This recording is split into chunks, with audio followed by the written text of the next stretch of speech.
On January 21st, two backcountry skiers were caught and partially buried, one killed, in an area locally known as Sam's Trees. Sam's Trees is located between the top of Red Mountain Pass and the town of Silverton. The avalanche occurred in a gully feature around 11,200 feet. This was a persistent slab avalanche that ran on old snow layers near the ground. The slope faced northeast and east and was around 38 degrees.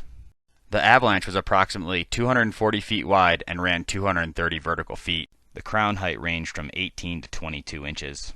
The avalanche was triggered as the skiers moved through the gully but propagated onto the slope above them. The soft avalanche debris moved easily through the sparse trees on the slope.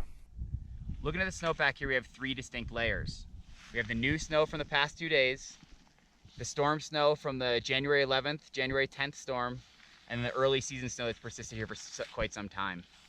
This avalanche ran on the facets and depth hoar that had developed on the ground. This layer is a very touchy, sensitive layer, and we've seen lots of avalanches on this in weeks past. This diagram shows that between January 8th and January 23rd, most avalanche activity in the North San Juan zone was on slopes that faced northwest, north, northeast, and east. Snowpack tests continue to show propagating failures on this weak snow above the ground. Temperature gradient within the snowpack will continue to facet the snowpack, and these touchy conditions will persist. On the morning of the accident, the two skiers drove to Red Mountain Pass together.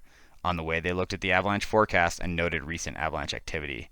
They discussed and developed a plan to avoid steeper slopes on certain aspects.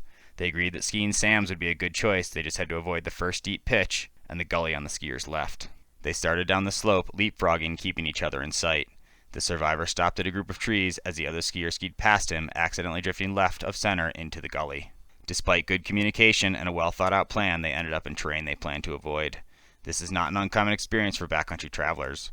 Reviewing the accident photos with the survivor, he was surprised on how far off their planned route they ended up. The slope that avalanche was relatively small, but in a high consequence area. This marked the first avalanche fatality in the state of Colorado this winter. Our deepest condolences go out to the friends and the family of the deceased.